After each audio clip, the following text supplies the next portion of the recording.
Okay, we are live, but we do have to let the stream breathe here just for a couple of seconds. Got to make sure we've got Facebook on here with us tonight, and our great audience at Facebook is connected with us.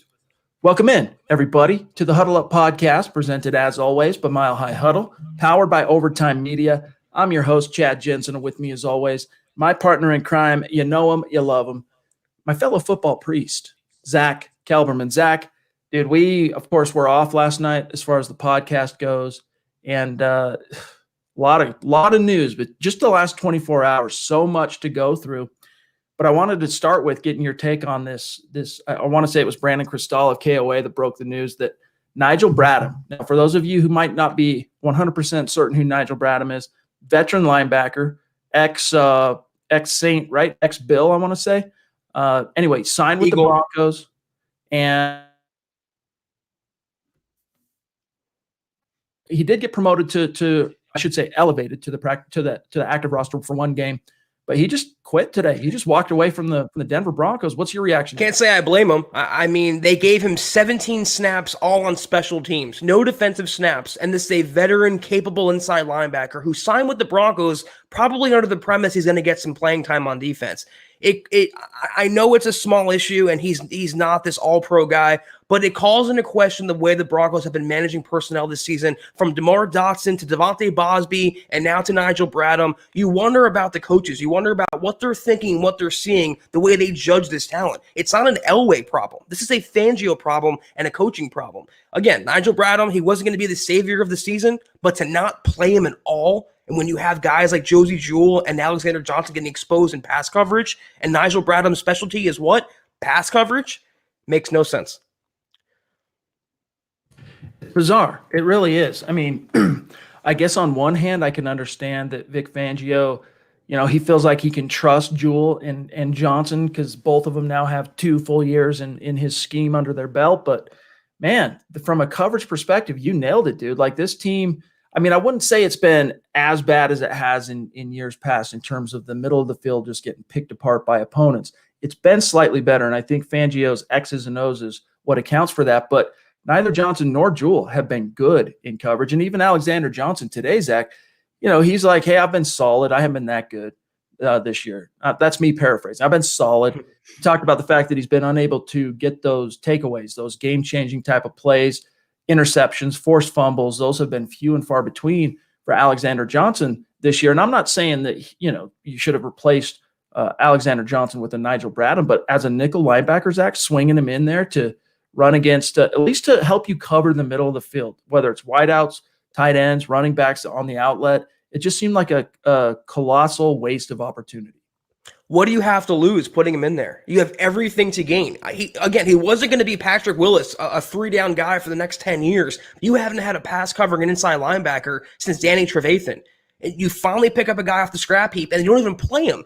And again, like DeMar Dotson, it took an injury to Wilkinson for DeMar Dotson to play. The scary part is, though, this is a defensive player, and the head coach of the team is a defensive coordinator. That's his supposed specialty.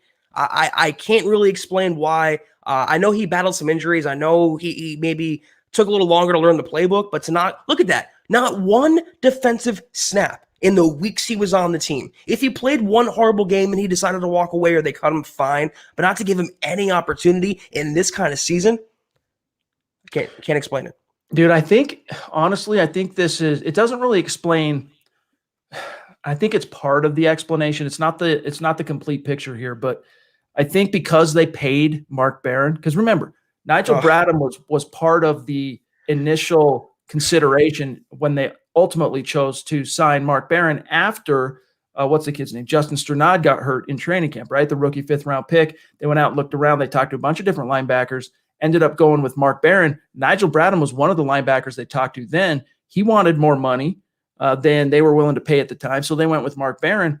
They're on the hook for that money they paid Barron. He's been on injured reserve, right? He's barely even practiced as a Bronco because he literally showed up, whatever his hamstring problem was, and then it just persisted, and then he got dinged up something else in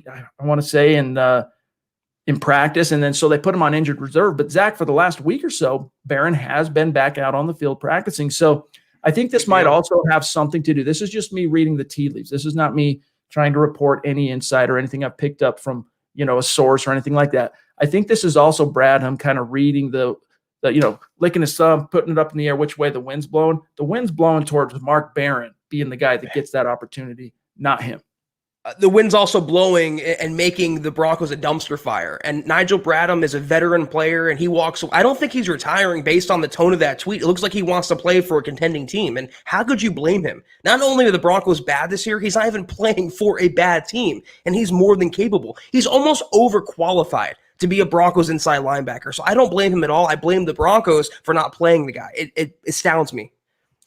As you guys can see from my background, I'm still traveling this week, taking care of some family business, seeing some family. It's been really great, but I have been dependent on hotel Wi-Fi these last few days. And so hopefully we're okay tonight. I'm not on any kind of a time crunch. I don't have to dip out early tonight, but Zach and John and our listeners, you got to let me know if there's any kind of quality issue. If I start breaking up or freezing, let me know, and we'll try and see if we can find a way around it. But nevertheless, guys, we have so much more to get to. I can see what's on everyone's mind at the top here anyway is what's going on with Drew Lock. Zach's been writing a lot about that the last few days. We're going to get to that here in just a few minutes. First, though, what we got to do is take care of some very, very quick matters of business, starting with tonight's sponsor of this live stream. Gang, in the state of Colorado, gambling is now legal, and sportsbetting.com is the no-brainer destination for sports fans. And here's why.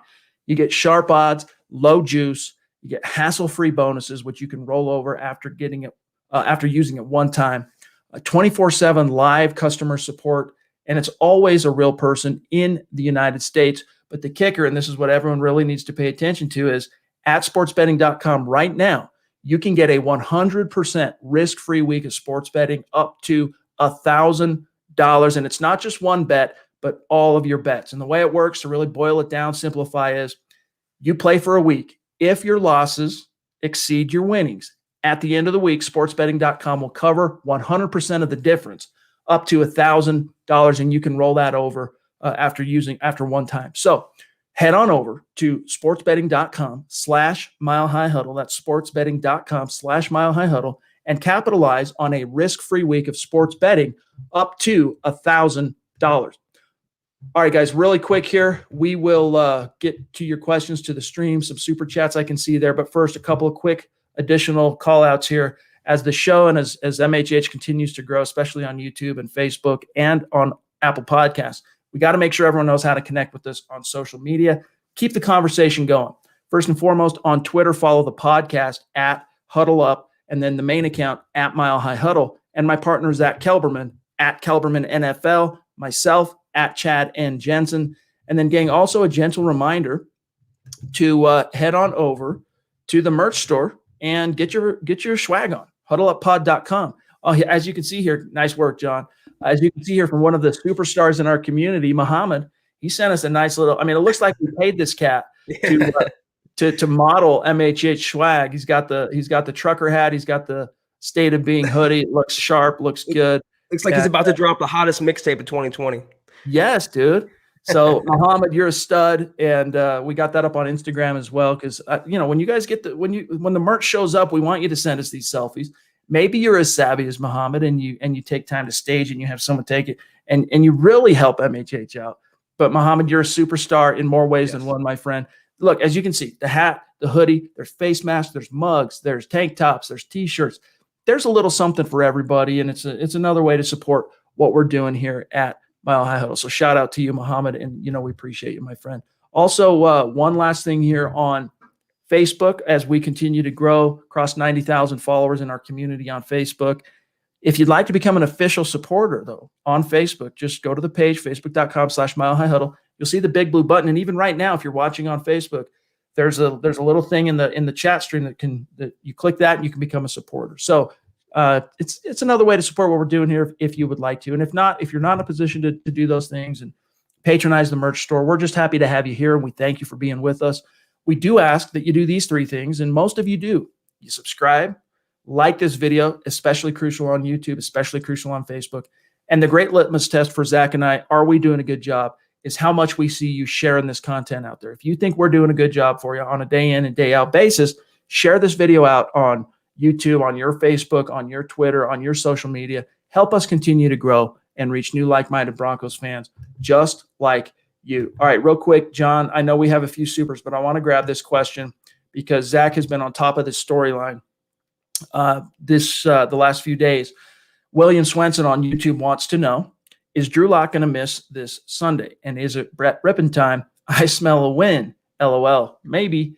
So, Zach, I'll just set this up by saying everyone knows that Drew Lock woke up. We talked about this on Monday night's Aftermath pod. You know, he was walking around banged up during the Raiders game, woke up on Monday and was a lot more sore than he realized he was going to be. Drop some knowledge on us on where things stand up to this point. Well, he did not practice today. He was officially a DNP. He did not even stretch with the team today. He watched Brett Rippon take the majority of first-team reps, and right now it's looking like Brett Rippon will start Sunday. The only caveat there, Locke has to get at least a limited practice on Thursday and Friday. Fangio said Locke is unlikely to play, barring more practice time. So right now, if they had to make a decision, it's Brett Rippon. But Locke, if he gets healthier, Fangio said today he's making good progress. He feels better than he did Monday morning. That's only good in 48 hours. But it's a pain tolerance issue. It's a rib issue. There's no fractured ribs. There's no structural damage. He has really bad straining and bruising in his abdominal area, his ribs area. But if he can heal up in time, he'll play. But right now, it's going to be Brett Rippon against that stingy, aggressive Dolphins defense at Mile High on Sunday, Chad. And you know what? I know he has a big fan base out there, Brett Rippon, but this is like throwing a sheep to the wolves, so to speak. I don't like it. Seriously. Like, if Drew Lock can't – if it's not like the – look, dude, it's the NFL. You're a starting quarterback. As the Denver Broncos, he is your starting quarterback.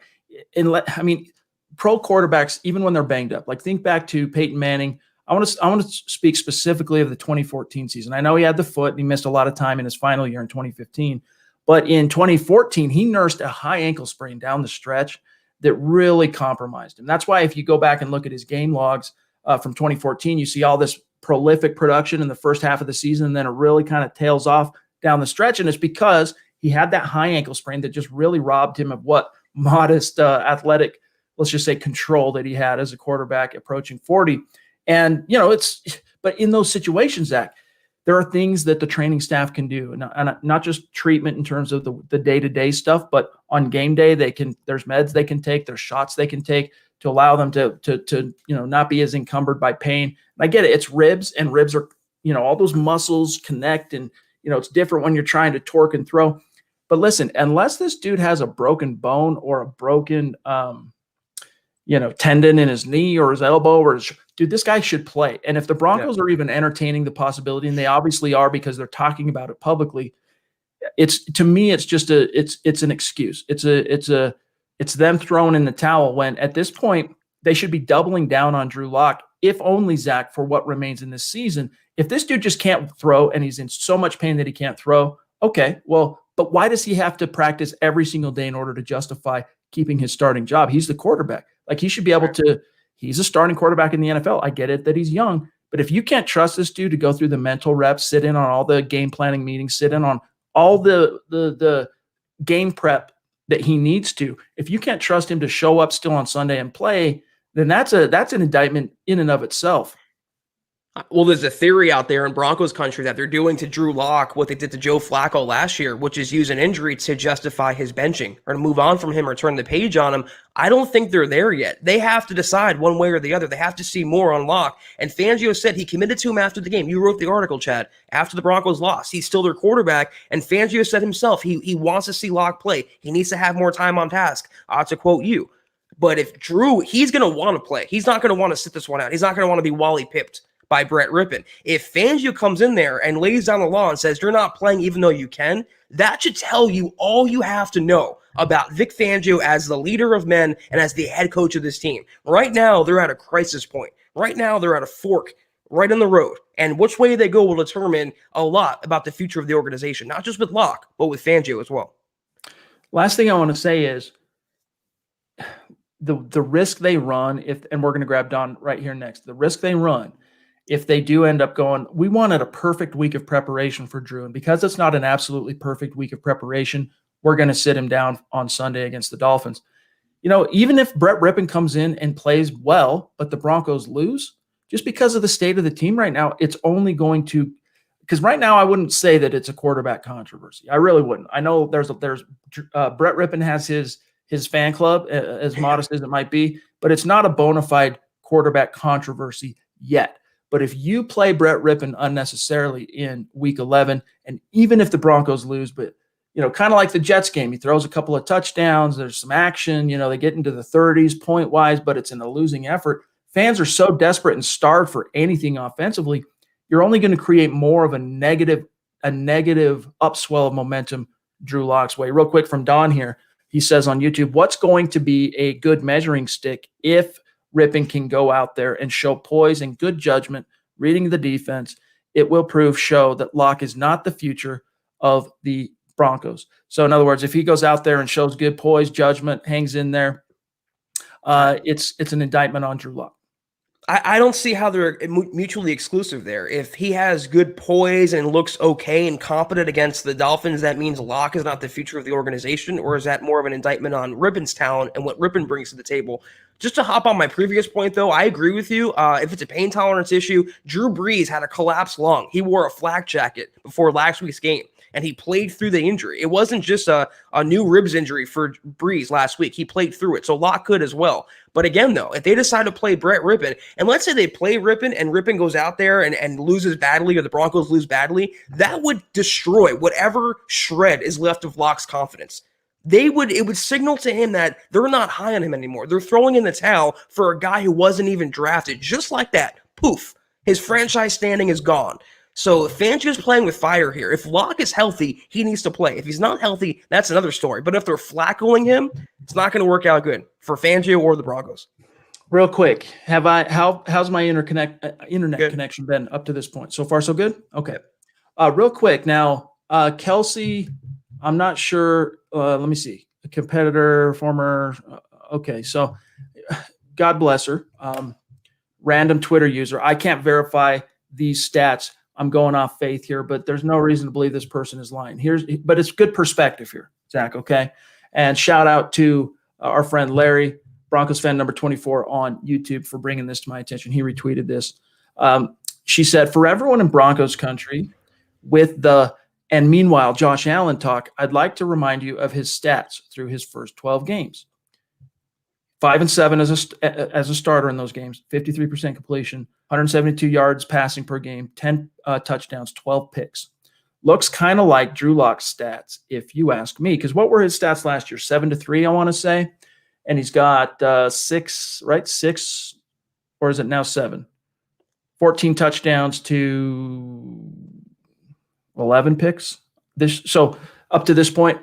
But it's still perspective, Zach. She says, looks like kind of like Drew Lock stats, if you ask me, #patience, #chill. And that doesn't guarantee, obviously, that Drew Lock is going to perfectly Josh Allen's arc with the Bills, because honestly, the Bills and the Broncos, if you take those two different years, 2018, 2019 for the Bills and 2019, 2020 for the Broncos, there's still two teams that kind of had different, it's not quite the same. And especially this year for the Broncos, who have just been decimated by injuries. But what are your thoughts to that it's just another reminder that you don't want to bury a guy and turn the page too early, because look what he could become. And maybe Drew Lock isn't exactly the talent that Josh Allen is overall. And I think there's a fair argument to be made in Allen's behalf, that particular topic. But what are your thoughts on that? I don't, it's common sense, first of all. Obviously, Lock's a young quarterback, and young quarterbacks go through struggles. Every young quarterback. We've been asked to compare Lock to different quarterbacks like, Matt Stafford, like a Josh Allen. Every single quarterback is unique. Lock was never coming in to be the next Mahomes, the next Romo, the next Favre. He was always going to be the next Drew Lock, or the first Drew Lock. So you can make the comparison. You can look for your straw man arguments. No disrespect to the Twitter user who made that point, but it's the process. It's the roller coaster of a young quarterback. But what are two things that Josh Allen has that Lock doesn't have, aside from having an injury-ruined team? An offensive line that's capable and keeping him upright for the most part, and also good coaching. Brian Daboll in Buffalo, he was written off. He used to coach for the Jets. He's done a bang up job with Josh Allen. He turned him into an MVP candidate, if not front runner this season. He amazes with his legs, with his arm. He has great handling, great coaching, great situational management. I'm not saying if you put Locke on Buffalo, he has the same numbers. I just want to see Locke with that level of coaching like a Josh Allen gets, like a Kyler Murray gets, like a Patrick Mahomes gets. I'm with you that I now have, up to this, from what I've seen from Pat Shurmur, I now have some very serious doubts that he's ever going to get that from this particular offensive coordinator. But at the same time, I look at Mike Shula and his track record in the league as not only a quarterback's coach and a quarterback's guy, former quarterback himself, but as an offensive coordinator and play call. I mean, it's just so mystifying why this offense has failed to even show any awareness in terms of you look at the game plan and balance, right? I mean, when Phillip Lindsay gets 4 touches, even Melvin Gordon 10 touches combined, they get 15 or less touches in a single game. Listen, that Raiders game, Zach, the Broncos did not really lose control of that thing till the end of the third quarter, and it was still just out of whack. That's a game planning. That's an offensive, tactical mistake. And Josh Johnson jumping in. Appreciate the super chat, Joshua. And if you are on Twitter, even if you're already following myself, Zach, the podcast, if you're on Twitter, make sure you reach out. Let us know exactly who you are, because a lot of times the handle on YouTube might be different than what it is on Twitter, and we don't always recognize who's who. So reach out, connect with us. He says, like I tried to say, Fangio has an ego problem. I'm not sure exactly where that's coming from, like what that's in reference to, Zach, but what are your thoughts? Well, we all know that Elway has a massive ego, and we thought that they would be working closely together and well together because Fangio doesn't really have that ego. He's an old school guy. He's more of a quiet guy, but he likes things done his way as well. I mean, he's put himself at the forefront pretty much since his opening presser. He called out Von Miller. He established that it's going to be his way or the highway. I wouldn't say it's an ego issue. I'd say it's a stubborn issue. Vic Fangio is a very stubborn coach, and I'd be willing to bet he's a very stubborn man. And his stubbornness is ruining the Broncos, or at least detrimental to the Broncos' chances. The Nigel Bradham situation in particular, not to give him one defensive snap because he thinks his guys. He thinks Josie Jewell, the guys he's coaching, AJ Johnson, the guys that it's been his system, he's been picking, he's been playing, could be better than a guy they had to sign off the street that maybe Elway discovered. So I wouldn't say ego, but I definitely say Fangio is very stubborn, and it's shaping his narrative as the Broncos head coach, I think. I think part of it is how long he's been in the league and the ups and downs as an assistant that he saw and experienced. And I think that it's creating almost a misguided kind of loyalty, at least in the case of Tom McMahon. With Pat Shurmur, I mean, at a certain point, I know that he hitched his start of Pat Shurmur with that fateful decision to fire Rich Scangarello.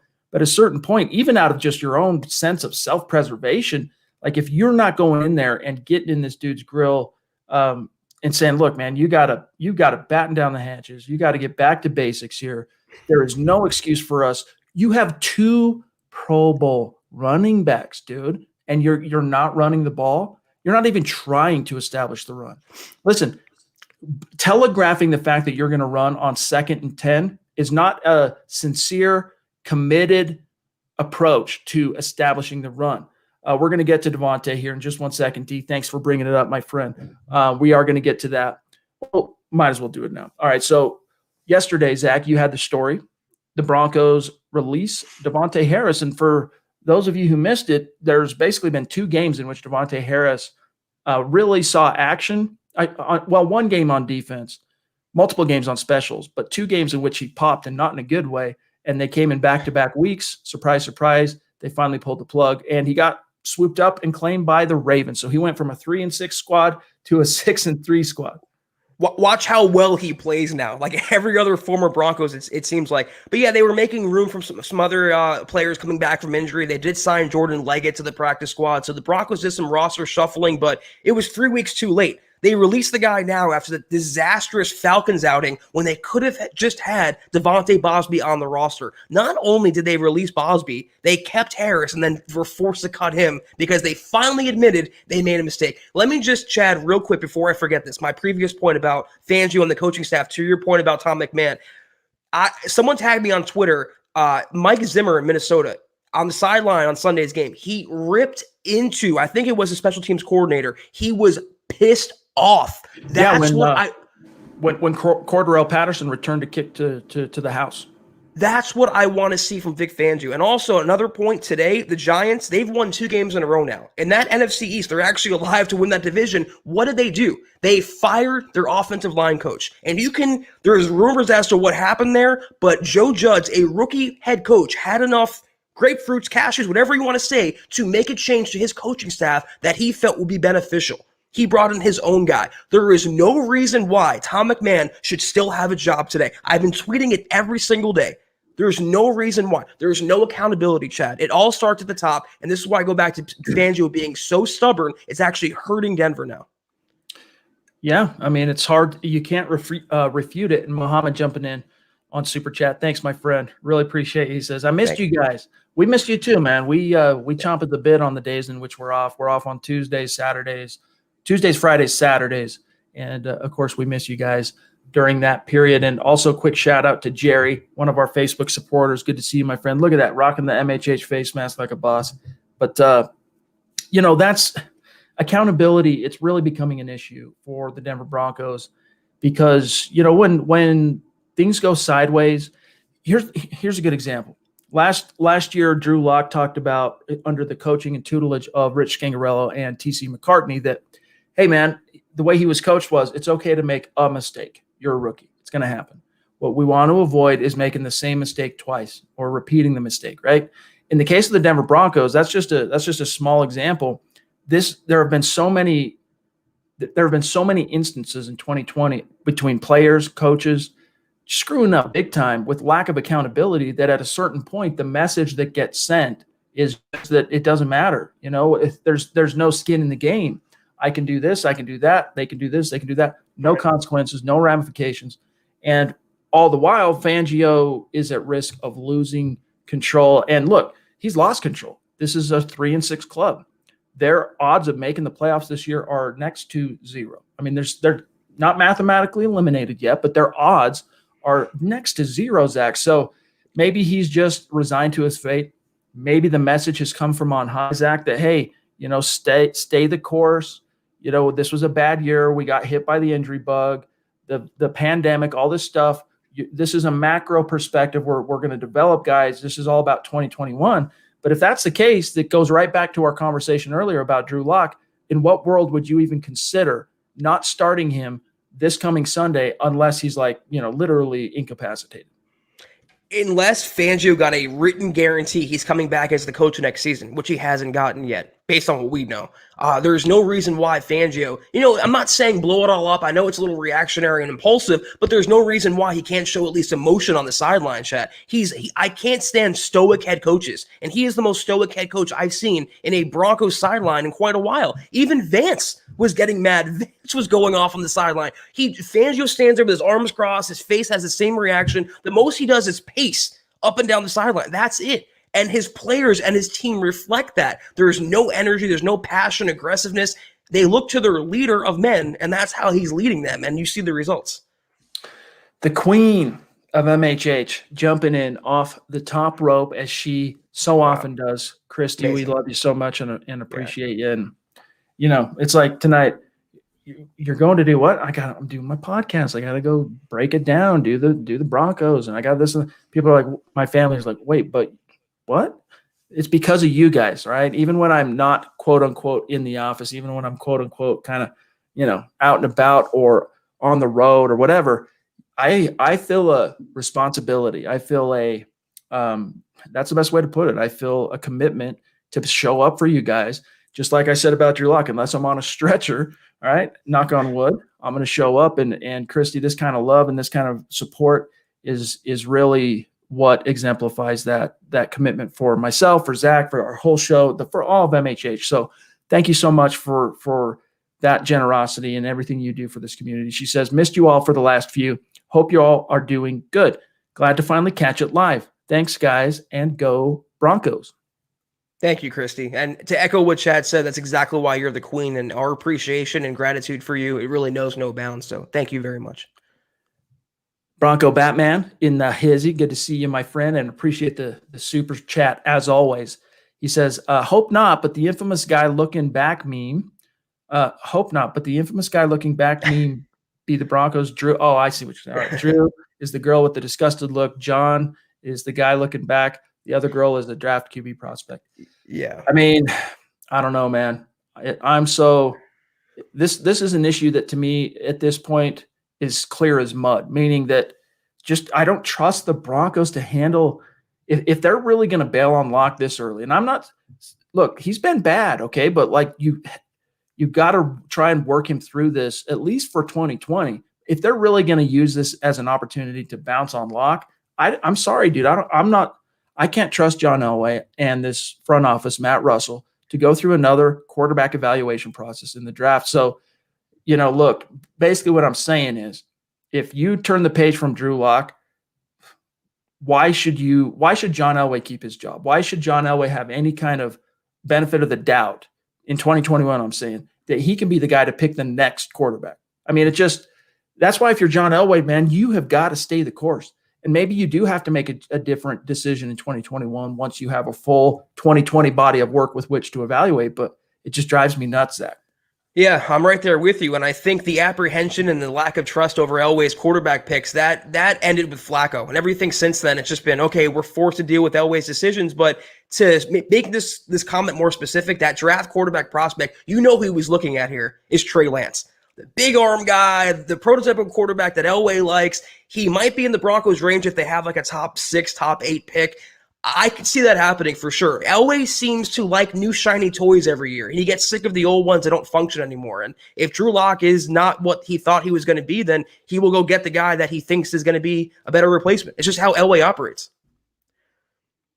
This one here from Chad on Facebook. He wants to know about Shelby Harris. Is he going to play this week? We sure miss him. Not from the sounds of it. It sounds like because he's in the protocol for the bug. From what I've read and heard from Fangio this week, Zach, it doesn't sound like they're expecting him to clear protocol in time for the Dolphins game.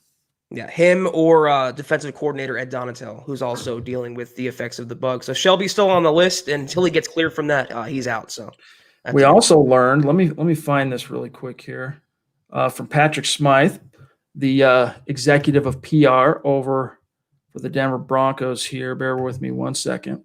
So first of all, it was we've known for the last week and a half or so, or it might be approaching 2 weeks, that Ed Donatel had the bug, right? And that he was in the protocol and whatnot. And then today during his media availability, during his Zoom press conference, linebacker Alexander Johnson let slip that Ed had been hospitalized. That Donatel had actually been hospitalized, which is obviously highly concerning, right? Especially with what we know about the virus and what we've learned through this really tough year. Patrick Smythe, though, kind of set the record straight, and this is good. This should be a load off everyone's shoulders. He said, quote, Ed Donatel is at home recovering after being taken to the hospital last week for the CV related symptoms.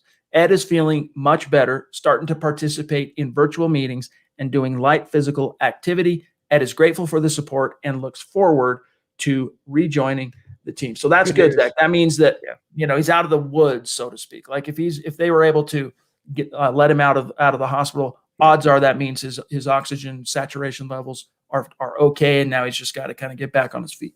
Right. And of course, as always, health is the most important thing. So I'm happy he's personally recovering, and football is a distant second. He won't likely be coaching this week, though. Fangio said he doesn't expect him back in the building. And even when he does come back to work, he has to pass a series of tests just to get back in the Dove Valley facility. So not this week, but it's encouraging that he's getting better every single day and he's feeling better physically. It's a scary situation. All right. I'm trying to think here of some of the other. So I'm trying to think of any other moves. The Broncos have a new tight end. Now, of course, over the last 2-3 weeks, we know that the Broncos have put 3 different tight ends on injured reserve. Andrew Beck, Jake Butt, and then, unfortunately, the rookie Albert Okwuegbunam. So they went out and signed to the practice squad Jordan Leggett, Clemson, right? Former Clemson star, if I'm not mistaken. You had the story on that, Zach. Yeah, former Clemson guy. He was a former 5th-round pick of the Jets. He started a handful of games for them, and he moved on to Tampa Bay. He spent the 2019 season with them and the regular season on their practice squad. He was a highly touted prospect at Clemson, Chad. He's a dual threat kind of tight end, meaning he's a good blocker and a willing pass catcher. In the pre-draft process, he was compared to Delaney Walker, the former Titans tight end. Not a bad guy to have on the practice squad. Certainly like him more than Fumagalli. Certainly like him more than Jake Butt. If he can learn the playbook, I think he'll see some offensive time this year, if only because of the injuries. With Bud and Alberto being out for the season, I want to see what he can do. So, yeah, former 5th-round pick. Had a very prolific career at Clemson. And, yeah, he's an exciting young guy. I want to read this just real quick to give fans who might not know a lot about Leggett. You found a nice quote here from Bleacher Report's Matt Miller, who's been their draft guru for many years. Quote, a prototypical tight end, Jordan Leggett has NFL size and produced well in an offense that asked him to be a blocker and a receiver. A natural receiver, Leggett routinely makes grabs in traffic and is able to pull the ball in away from his frame. He uses his length well and his massive 10 3/8-inch hands. When Leggett is dialed in, he can be a tremendous threat up the seam and in the red zone. He gets his head around quickly to locate the ball and then more kind of scoutish type of stuff. But, it's solid. Like for whatever the Broncos might have lost in Alberto, right, in that having a Noah Fant who can stretch the seam, do a lot of things with that speed and that receiving ability. You're not getting a guy that's as dynamic in terms of the twitch and the speed, but it's a similar player in terms of what he could do for you as a receiver. Yeah, that's a very good point. The only concern there is he had knee surgery a couple years ago, so that's another injured tight end. But he's a lot like a Noah Fant and Alberto hybrid to an extent. Again, not a season savior, but a good guy to have on the practice squad. And considering the depth chart right now, I think he'll get some playing time next couple weeks. Hopefully, we never know. Yes, that just reminded me of a story. Not a story, something that occurred on Twitter. I want to say it was yesterday. Yes, here it is. Let me show you guys this. Zach, I wanted to get your thoughts on this. John and I were talking about it right before we went live tonight, and I want to get your thoughts on the record here. So Noah Fant made kind of a I don't know, mysterious tweet. He made waves. And then it was followed up. So he said, control what you can control. This was yesterday. This was on Tuesday. He tweeted, control what you can control. That's all. That's my tweet for today. And then this Twitter user replied, and he tagged Drew Lock, like, just come on, dude. You're not good enough, and your team knows it. And then Fant replied underneath, no. That's my QB. So Fant is doing his best Terrell Owens impression on Twitter, granted, but nevertheless, Zach, that I take that as some small sign, all right, that Drew Lock has not lost the locker room. That his teammates still believe in him and are working through it. As frustrated as they might be, I think he still has that. Even he might have lost a few true believers, but I think they're still with him for the most part. I am going to figuratively take my hat off and put my tinfoil hat on. This can also be interpreted as a sign that the Broncos players in the locker room are committed to Lock, whereas Fangio, not so much. Fangio is opening the door for Brett Rippon to start now, regardless of Drew Lock's health. And when you have Noah Fant, who came up with Drew Lock, and they have a great rapport, but that's the mutiny that you risk. That's the fracture that you risk if you mishandle this situation, like I believe Fangio would if he plays Brett Rippon over a healthy enough Drew Lock. So we know how the players feel, especially the young players in the locker room. They like Drew. Say what you want about that. Say what you want about their feelings. They like number 3. If Fangio has different agenda, it can really cause a problem and some friction in Dove Valley. Look, Fangio's, and by the way, happy birthday, Wyatt. Hope you have a great one, my friend. And I hope the Broncos do deliver you a W for your birthday, my friend. But, Fangio, the thing is, and there's a good point here from Jake on Facebook. Sometimes I think Locke is trying too hard. He will learn. They need to give him time and better coaching. Another way of saying that, Zach, is that he's pressing, right? The pressure is coming on. It's internal and it's also external. And it ends up in the player pressing. And how that shakes out on the field is often missed reads, forced balls, rushed play. Like it all ends up into this really ugly snowball effect. And in the case of Brett Rippon, I think what most fans would see if he does end up playing on Sunday, and maybe this would be good for Drew. This is just me trying to find a silver lining if Brett Rippon plays, is maybe it'd be good for Drew to see a guy come in there, because for whatever Brett Rippon might lack athletically and as a true dynamic thrower of the football, he does make up for with that football brain and his ability to put touch and accuracy on the ball and throw into the future, know the scheme, recognize defenses pre-snap, recognize coverages, adjust protections pre-snap, all that stuff that right now it feels like for Locke is going a mile a minute. It might be good for him to see Rippon go out there and do it and go, if he can do it, I can do it. What am I doing? I need to chill. This has just gotten out of control. I can do this. Maybe that would be good. But Zach, one of the things that speaks to Fangio's perhaps leaning toward Rippon at this point is, he feels the pressure to win. And if he thinks Brett Rippon can get out there and more competently manage the offense, maybe he's not going to be that big play potential guy that Locke is on a snap in, snap out basis, but maybe Fangio trusts him a little bit more to competently manage the game. If Fangio felt pressure to win, he'd fire McMahon and make Pat Shurmur get Philip Lindsay carries. And the thing about Drew Lock being erratic and thinking too much and playing out of control, it is his style. But when you have a quarterback like that, and I hate to be hypocritical, but look at Josh Allen. He was very erratic his first season, and when he throw those picks, what Buffalo would do, a good coaching staff, is settling him down by leaning on the running game and throwing high percentage passes. 4 carries compared to 47 pass attempts for Drew Lock in a one-possession game where your quarterback is struggling. If you have a quarterback who's thinking too much, the onus is on the coaching staff, Chad. That's why you have a coaching staff, to settle him down. You lean on the running game. You have more play action. You do whatever you can to put the quarterback in a better rhythm for himself and for the team. And he's being failed. You can blame him all you want for the picks and the inaccuracy and his footwork, but Pat Shurmur and this coaching staff has failed him this regular season. I agree on a macro level. I really do. I think that, and again, it's hard to, and by the way, thank you, Stu Meat, jumping in with a very generous super chat. It's a super sticker. It says number 1. It doesn't translate when we show super stickers. It doesn't show the little emoji thing that pops up on YouTube. But Stu Meat, we love you. Appreciate you, my friend. It does mean a lot to us. I lost my train of thought on what I was going to say, but nevertheless, with regard to Vic Fangio, and no, it was the offense. Sorry, throw that back up, John. Before I almost lost my train of thought. I got it back. Rich Scangarello. Look, Vic Fangio didn't have a crystal ball. He couldn't have predicted that 2020 was going to feature a pandemic that would completely reshape the NFL. But nevertheless, that's going to be a fateful decision that's going to haunt him and this team unless they can turn it around. Christopher Dio 44, one of our superstars. Appreciate you, Chris, jumping in. He says, if Garrett Bowles got 4 years, Locke should get 3. Good to see you guys back.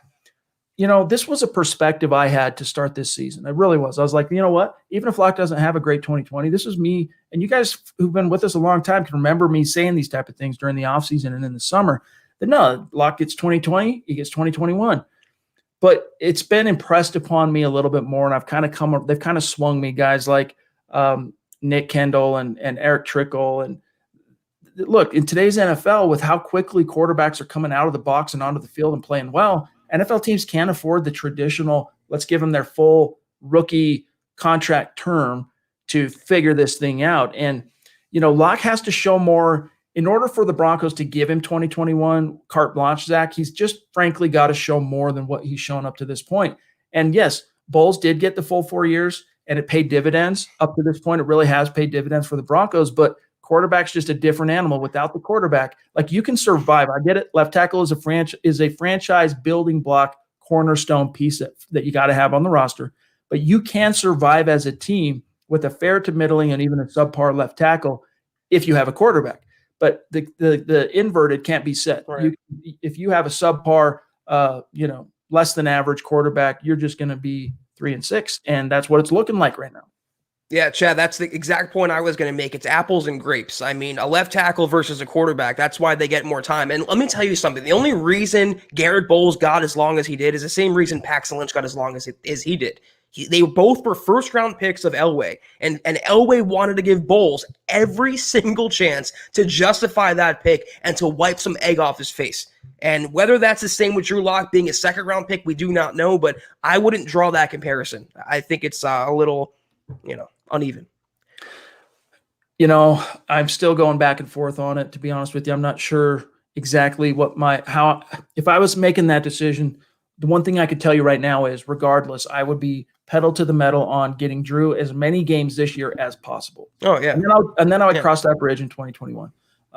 Spicy Mike with a good question here on YouTube. He says, how much influence does Fangio have on offense? Is his philosophy on how an offense should attack a defense going into game calling, play calling, game planning?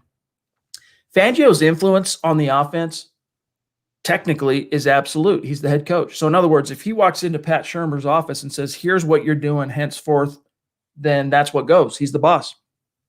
Zach, the question is he exerting that influence? I don't think he is. He's the guy that wants the head coach of the offense. That's why he wanted one of the many reasons why he wanted Pat Shurmur was he wanted to be able to focus on his defense. He wanted to be able to focus on managing the game.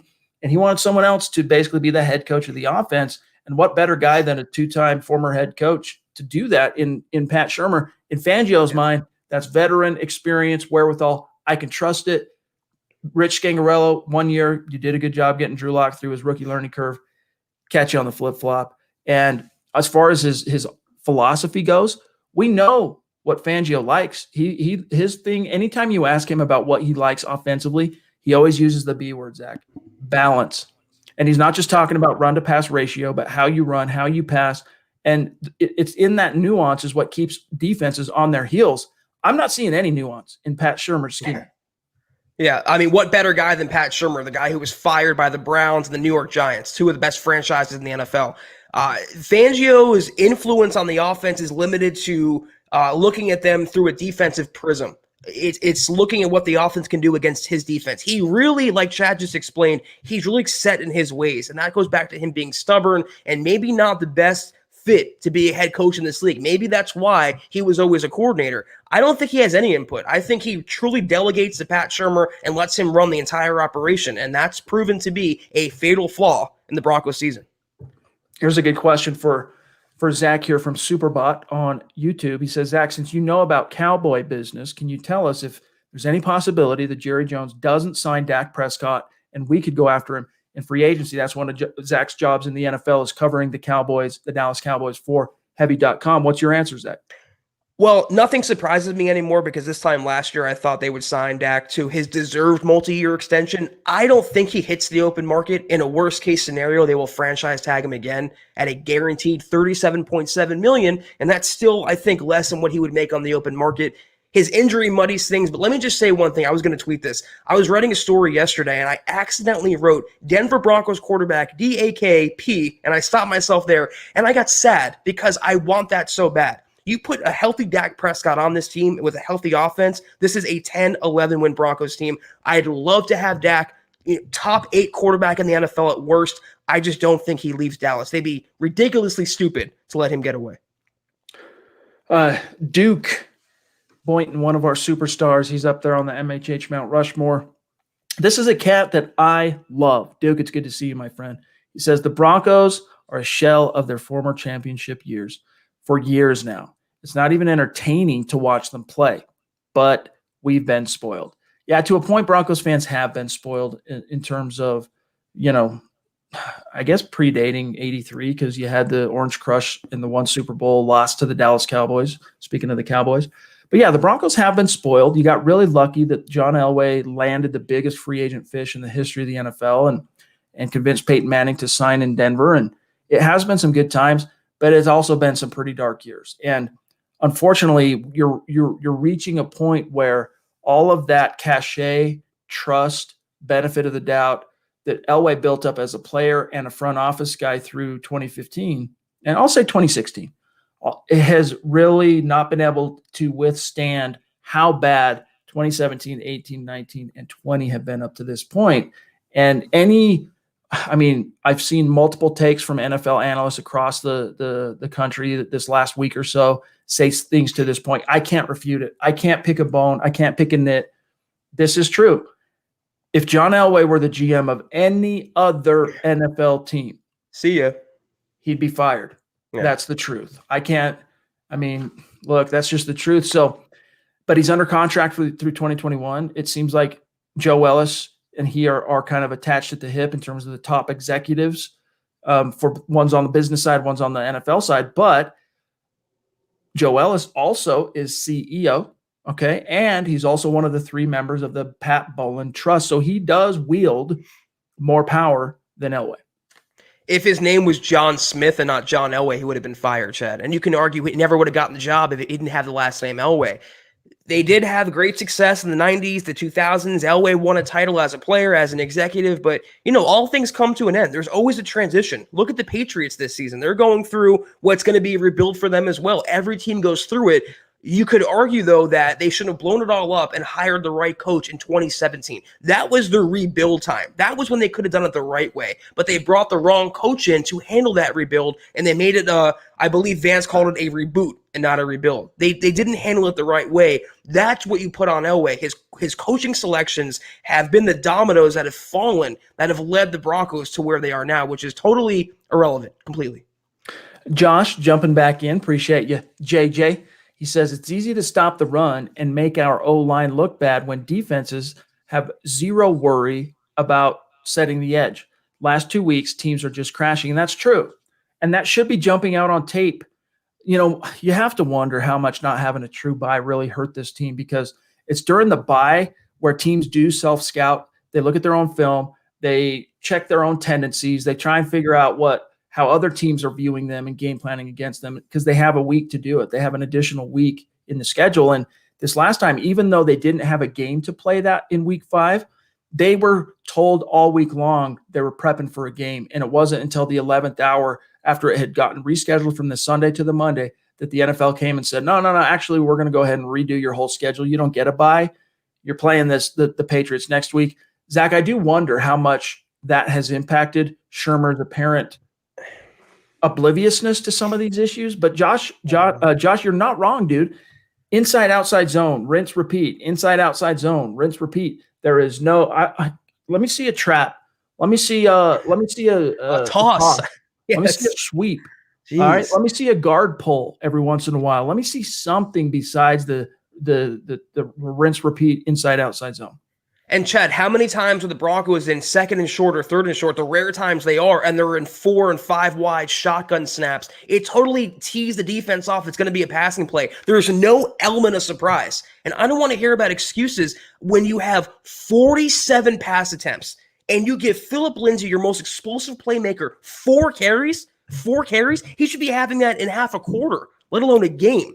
I don't want to hear about bye week reps, pandemic, nothing. Pat Shurmur is a terrible offensive coordinator for this team. Inexplicable and inexcusable. Josh Alstrom jumping in. Good to see you, my friend. By the way, we used to be connected on Twitter.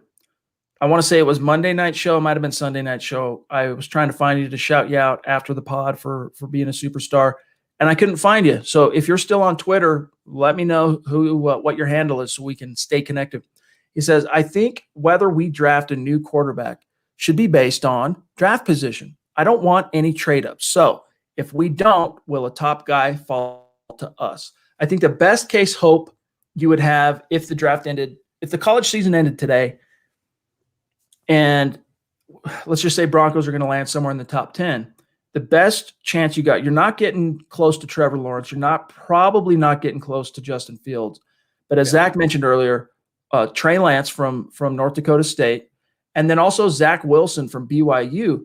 But I don't, if you're going to go with Zach Wilson, you might as well ride it out with Drew Lock, because Zach Wilson is so similar to Drew, so similar in terms of raw, just very talented, but so raw and unrefined. So I agree with you on one hand there, Josh, that it does depend on draft position is going to factor into draft priorities on some level. But at the same time, if you're convinced based on his body of work that Drew Lock is not the guy, you now know, if you're John Elway and you're this front office, you don't have a quarterback.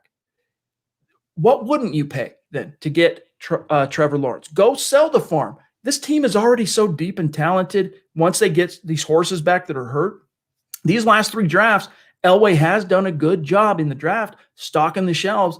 You inject Trevor Lawrence, you mortgage 2021, you mortgage 2022 in terms of the draft. I should say 2022 and 2023 in terms of the draft. But what you make up for is the next Andrew Luck, the next Peyton Manning, according to the draft nicks. Yeah, it's a tough question to answer without knowing where the Broncos are going to be drafting. I think right now they're, 11th overall, which is not in range for a top quarterback. It's also tough to know without the pre-draft process playing out where these quarterbacks are going to go. There's always a riser, there's always a faller. Look at Josh Rosen a few years ago and look at his career now. I think a lot depends on where they are and how close they are to their prospective quarterback target. If they can trade a few spots for Trey Lance, I think they might do that. But if they're in the 12 range, 11 range, and the quarterbacks are off the board, they might just take a quarterback in the second round, put up against Drew Lock, and be like, best man wins the job.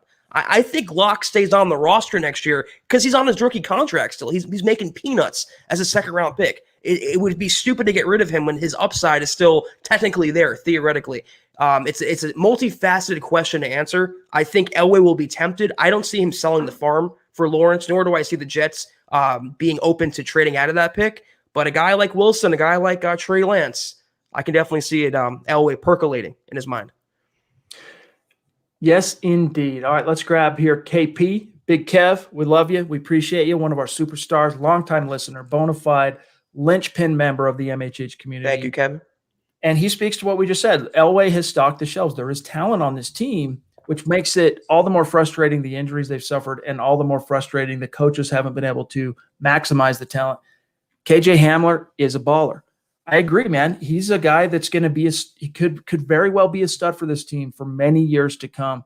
I've, for the most part, really loved what I've seen from him. I do worry about him being a little bit of an injury case, being frank. But he's an explosive pop guy. You get him consistent quarterback play and a consistent, competent game plan offensively week in and week out. You'll probably see, Zach, better, more competent, consistent play from him. A couple drops here and there, but it's to be expected for a rookie that's still kind of making his way.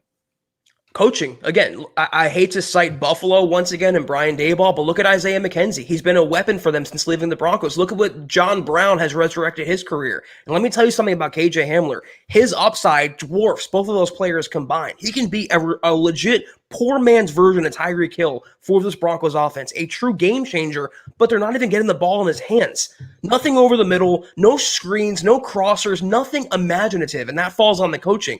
Hopefully, if the Broncos have a new coordinator next year, they can use him because he can be a true threat. I'm with you, though. The hamstring injuries, the soft tissue injuries, his injury-prone, the Deshaun Jackson comparisons, those worry me, but on its face, his talent, his ceiling is just mouthwatering. Appreciate you, G-Money. Really does mean a lot to us. Let me grab this from Jerry Holland, one of our Facebook supporters, and he's a guy that'll go from Facebook over to YouTube, make a super chat. He just supports what we're doing here. We appreciate you, Jerry. He wants to know, is there a scenario where the O-line guys help point out the defensive scheme coming at Locke? I mean, that's part of what – it's another thing kind of exacerbating the situation is you've got a rookie center. And that's something that a veteran center is supposed to do, Zach, is to kind of help call out protections, who's the mic, all these. And Lloyd Cushenberry is doing those things, but he's so knee deep in his own learning curve. He's swimming. Yeah, he's swimming just as much, Zach. Yeah, and you can't expect a young offensive line. I mean, it's the coaching. Locke, this is all on Locke as well. He has to know the protection. He has to know and recognize the pre-draft coverage, the blitzers. That's on Locke. But when you have a rookie center, when you don't pay a guy like Matt Paradis, even Connor McGovern, when you don't keep continuity on that line, what do you expect? Yeah. Naj, it's good to see you, my friend. Appreciate your generosity and support. As always, man, it just means a lot to us. He says, hey, brothers, 21 turnovers. Do they script their early plays? Yes. If so, what are they practicing? Opening drives are usually run minus yards on first down, incomplete or sack on second, and then an incomplete on third, a broken record. So, yes, they do. Most NFL coordinators do this. They script the first 15 to 18 plays. And this was something that was started by the great Bill Walsh back in the day, all right, early 80s, late 70s, early 80s, scripting it. And sometimes you have to go off script earlier before you get through those 15 to 18 plays, depending on game flow. But in their case, yeah, I mean, that's another thing, Zach, making it so sad is that they are scripting these games and the first half without Bill. I mean, I'm trying to think now. Tennessee, think about that Noah Fant touchdown Drew Lock threw over the middle, very similar to the touchdown he caught against the Texans last year from Drew Lock. Outside of that, it was a first half play. What have the Broncos done in the first half through more than now half the season? Like, it boggles the mind how incompetent and impotent they've been in the first half. Say what you want about Scangarello, but he was killed for his scripting plays and the way he started games, but I can never remember Locke starting so slowly every single week. It just seemed like Scangarello was a much better play caller for Locke's skill set, and he got Locke going before the fourth quarter. Again, I hate to say it, but coaching. All right, John, do you have the great – there he is, Ron Dubb. Good to see you, Ron. This is a cat that's been with us a long time listener, bona fide and longtime Super Chat superstar, and always brings the great questions. We appreciate you so much, Ron. And, we just love having you in the stream, my friend. He says, hey, guys, long time. This offense needs more creativity, an innovative offensive mind. I'm trying to be patient with Locke, but it's hard. Who on this team do you see making the Pro Bowl? Ooh, good question. That actually ties into something that Vic Fangio said today. Let's ask Vic, and then we'll answer. All right, we'll kind of riff off. I can't believe one guy he mentions here. It's so egregious to me. All right, it'll jump out to you too. Here you go, gang. Here's Vic's quote. Obviously, being the coach of the team, I'm going to go overboard. Bowles, Reisner, obviously on the O-line are two guys that I think would deserve consideration. Glasgow, possibly. Jesus. But he's missed a few of these games. I think Shelby was playing well. Obviously, he's going to miss 3 games. That always hurts a little bit. Bradley Chubb, doing well. I think Bryce Callahan is doing well. Both safeties, Kareem and Justin Simmons, doing well. Both inside linebackers are playing good for us, AJ and Josie. I believe all those guys, and Brandon McManus, obviously, I think deserves strong consideration. Let me answer, close quote, let me answer Ron here. It starts and ends with these 3 names, Garrett Bowles, Bryce Callahan, and maybe Brandon McManus. But I don't see Brandon McManus garnering enough. The Broncos aren't good enough as an offense, as a team that scores, as a team that wins, for the kicker to get in. Like, you need to be on a team that's actually scoring and winning, usually to be a Pro Bowler at the kicker level. But to me, Zach, it's Bowles, it's Callahan, and maybe McManus. That's it. First of all, I know Fangio is being a head coach, and it's coach speak to hype up your own players, but it calls into question his offensive competence. If you're watching this offensive line and watching Reiser's regression, and especially watching Glasgow, who I've hammered on Twitter, who's been very underwhelming after signing an $11 million annual deal, it's like, what are you looking at? Do you really have no understanding of the offense? Are you just a defensive guy? But I digress on that. Bryce Callahan, to me, is a lock. He should be an all-pro, let alone Pro Bowler. McManus, he's been money this year. I think he would have a shot at it. Simmons, I could see getting in on name recognition alone. Obviously, Vaughn would too if he was playing this year. He hasn't been a Pro Bowl caliber player. It's hard for me to justify. I can maybe see Garrett Bowles, but based on his reputation as well, I don't think he doesn't have the name cachet to get in. The only guy that I think is a true lock is Callahan, and it's well-deserved. I could see now, even though I don't think technically he's deserving, all right, I could see Justin Simmons getting in, because oftentimes what happens is a player goes from, 1 or 2 years of kind of finding his way, making his way in the league, and then he has his pop year. And it comes, in a contract year or whatever. In Simmons' case, it was a pop year on a bad team, and so he didn't get the Pro Bowl love, but he did get from the Associated Press second-team All-Pro. And what often happens in those situations is they have their pop year, and because they kind of came out of nowhere, so to speak, for the NFL at large, I'm talking coaches, players, and fans, they don't get the Pro Bowl love. But the next year, that residual kind of higher elevated profile inflates what they do the second year. And in this case, I could see Justin Simmons getting a Pro Bowl nod, and it would kind of be for in this case, making up for the fact that he was snubbed last year, because he was a top 1, 2, 3 safety in the league last year, period. Like, he was great. He hasn't been that this year. Erratic, up and down. He's produced some stats. He does have 3 interceptions, and that's been nice, but he's been, you want to talk about up and down, you want to talk about erratic. I mean, Zach, he is never going to live down that missed tackle on Sam Darnold in week 4. Ever. Yeah. Can you go to the Pro Bowl and look your dudes in the eye and be like, hey, guys, yeah, that was me that let Sam Darnold roll for 42 yards. Yeah, Kareem, too, who took a horrible angle. Wasn't quite as punked as Simmons was on that play, but still really ugly on Kareem's part, too. How about last week against the Raiders? Josh Jacobs just gallivants to the end zone, and there's no resistance. Justin Simmons kind of pulls up lane. He's been a borderline top 12 safety. The only thing a Pro Bowl nod would do was increase his price tag. And I don't think the Elways. I don't think the Broncos are committing a multi-year. Yeah, there's a Fraudian slipper if there's ever one. I don't think they're committing a multi-year deal at this point to Simmons. The only guy, and usually, Chad, bad teams don't get a lot of Pro Bowl players. The bad teams are really kind of ignored. But the only guy that's worthy of it that I think is a lock, it should be, is Bryce Callahan. He's been excellent this year. Amen. Well, guys, it has been great. I'm trying to think if we missed any of the storylines that I wanted to get to tonight. It's been just a very tumultuous couple of days. I think we pretty much landed on everything that needed to be covered. We'll see how things develop with Drew over the next couple of days. With Vic Fangio, again, he makes so much out of it. It bothers me. If a player isn't at least limited on Thursday, and if he's not full on Friday, unless he's Vaughn, unless he's Shelby, unless he's a sweetheart of the coaches, he's not. But it's your quarterback, all right? You got to be able to trust your quarterback to be on the field, be in the game meetings, maybe not practicing, but he's there. And if he wakes up on Sunday and says, I can go, that should be enough to start him if you're the Denver Broncos. We'll see how it shakes out, Zach. Yeah, we'll know tomorrow. They'll update Lock status at the end of their practice. But if he's another DMP, he's not playing Sunday. He has to be at least limited both days, tomorrow and Friday, to have any shot. But right now, it's looking like Brett Rippon is going to draw the start against that really tough Dolphins defense. Guys, in the meantime, as we sign off tonight, make sure you're following the podcast on Twitter at Huddle Up Pod. Keep the conversation going with us there. Also, the main account at Mile High Huddle. And on Twitter, follow my partner, Zack Kelberman, at Kelberman NFL, as you can see here on the screen. And then you can find me at Chad and Jensen, our producer, John Cronenberg, on Twitter's at John K. MHH. A great Twitter follow. Trust me on that. You'll really enjoy the conversations you'll have on Twitter with John. And then, listen, we want you at milehighhuddle.com.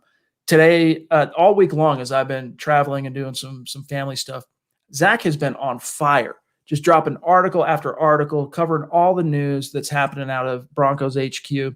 And we want you guys there. I mean, we love showing up for you from 6 to 7 each and every on the 4 nights a week that Zach and I do the Huddle Up podcast. We love doing that. But you can reach us outside of the 6 to 7 o'clock hour by coming over to milehighhuddle.com. So many of you do this, but I want to remind everyone, go to the website, go to milehighhuddle.com, part of Sports Illustrated, and read the articles. Comment. We want your takes. Share what your thoughts are on the very issues that myself and Zach and other great writers like Bob and Nick and Eric are talking about at the site. So do that. But mile high salute to our Super Chat superstars and our Facebook supporters. You guys mean the world to us. And thanks to each and every one of you for showing up here tonight. I know things, Zach, aren't going well for this team, and it's just another one of those type of years for the fans. But we appreciate the passion of our dedicated audience.